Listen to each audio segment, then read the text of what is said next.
everyone, how's it going? I hope everyone is doing well. Today we are back outside doing some gardening and flower projects. So today is like an absolute perfect day.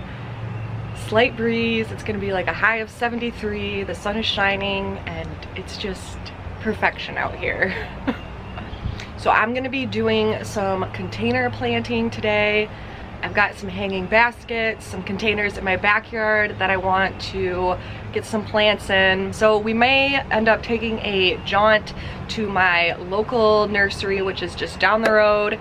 But otherwise, we're just gonna be working on some various odds and ends, cleaning up and just maintaining and getting some stuff done and enjoying this beautiful weather. My azaleas are also in full bloom and I have a lot of them in my yard, so I'll probably want to show you guys all the azaleas because they look absolutely gorgeous. All right, so let's get to some gardening and planting and just enjoying the sunshine. For the first time ever, I got a fuchsia plant. I love these. I never knew what these were called for the longest of time, but the colors are my favorite. The pink and purple, if you know me, those are like my favorite colors ever. I've got some begonias and impatiens I'm going to put in the back. I got these plants at Home Depot yesterday, and I just got back from Savannah, Georgia, and I saw these all over the place. I had never seen them before, but I thought they were so pretty and I was so excited when I saw them at Home Depot. So I picked two of them up. They are called Cordyline terminalis, and they are a tropical plant, which is probably why I've never really seen them before. And I had intended on using both of them in containers in the backyard, but then I decided I really wanted to try one out in the landscape since that's how I saw most of them when I was in Savannah. So I put one over in my little front shaded garden area. So we will see how that does. And now I am going to replant this fuchsia. Like I said, I just think those plastic hanging buckets look cheap, specifically the plastic hanger style hook. They look bad to me. So I got a couple of new basket liners at Home Depot as well, and I just flipped it and got it out of the plastic and put it in my new container. And I just made sure everything was tucked in, all neat and tidy, added a little bit more dirt.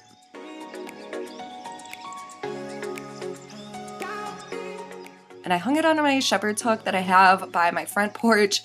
It's definitely a little heavy for it, but so far it's okay. We'll see how that does. And then I just gave it a little water to hope that it doesn't shock itself to death. All right, and moving in the backyard, this little cluster of container pots I created last year just kind of on a whim. I really didn't know what I was going to be doing back here today, but I noticed that it had already become super weedy, which it wasn't like 2 weeks ago. So we're pulling weeds. I've got my Hori garden tool, and a lot of the weeds near the back, actually the root balls are underneath the concrete and I can't get to them, which is so annoying because they keep coming back. And then I am going to work on doing some planting in these containers. I had some tulips in this one here. This was supposed to be their second year blooming, but they didn't bloom at all. I don't know why.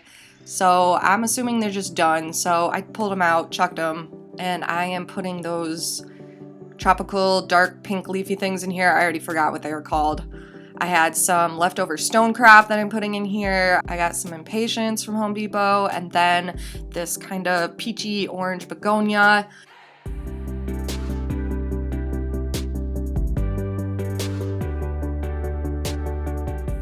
And I realized there was a lot more weed control to do than I initially expected, so I went and grabbed my hoe out of the garage.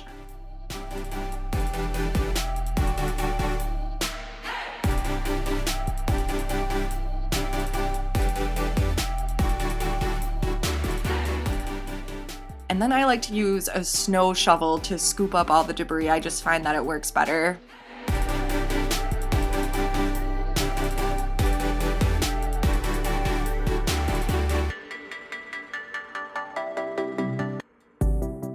These messy, lanky, floppy stalks you see here are paper whites and crocuses. I had intended on leaving them alone because I know the leaves still need to absorb the sunlight, but they were driving me nuts, so I cut them back. Hopefully they got enough energy from the sun. They finished like back in early April.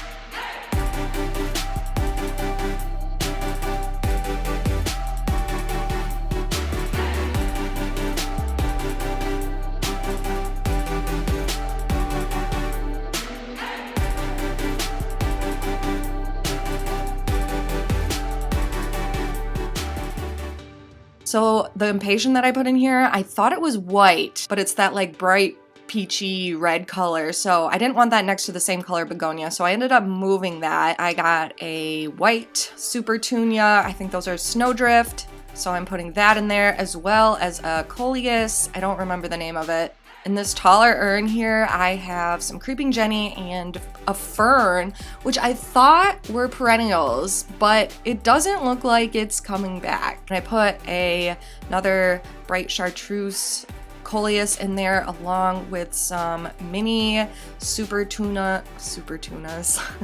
along with some mini Supertunia Vistas creamsicle. I'm definitely going for a color scheme back here with deep pinks and those bright neon oranges. I just wanted everything to really pop against my black planters. And then in this really small container here, I have pansies that are from last fall that came back this year.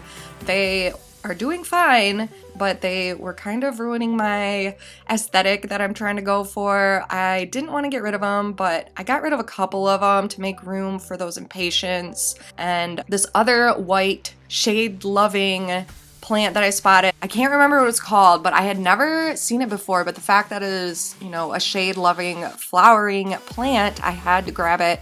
If I figure out what it's called, I'll put it up on the screen. And then I just kept the other pansies in there for the time being until I have something else to put in there.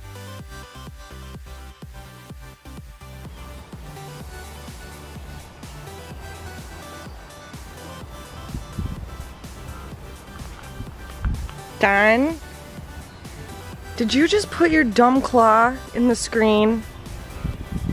I swear to God, kid. Doesn't usually do this. What's wrong with you?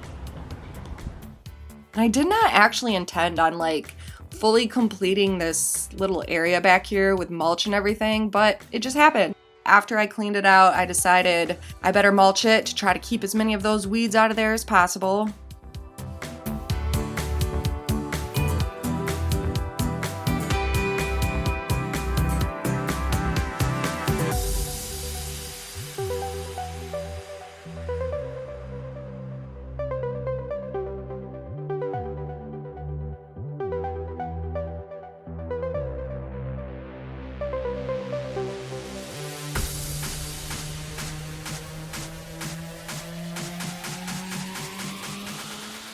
Here is a look at this area that I just completed today.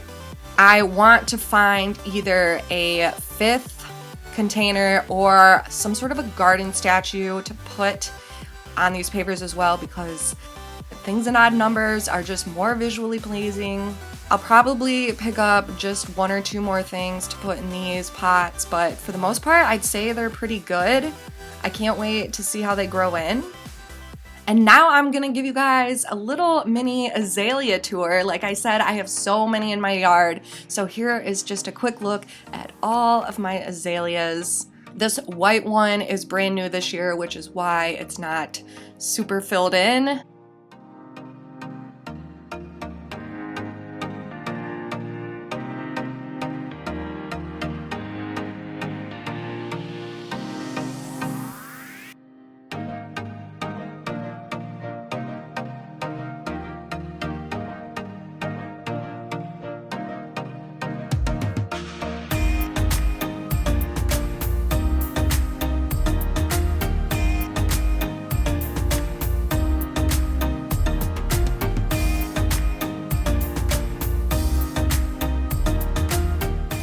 If you enjoyed this video, please make sure you give it a thumbs up. Hit the subscribe button down below for more gardening throughout the warmer months, as well as DIY and home decor related content. Thank you guys so much for watching. I truly appreciate it. And I'll see you guys in my next video. Bye.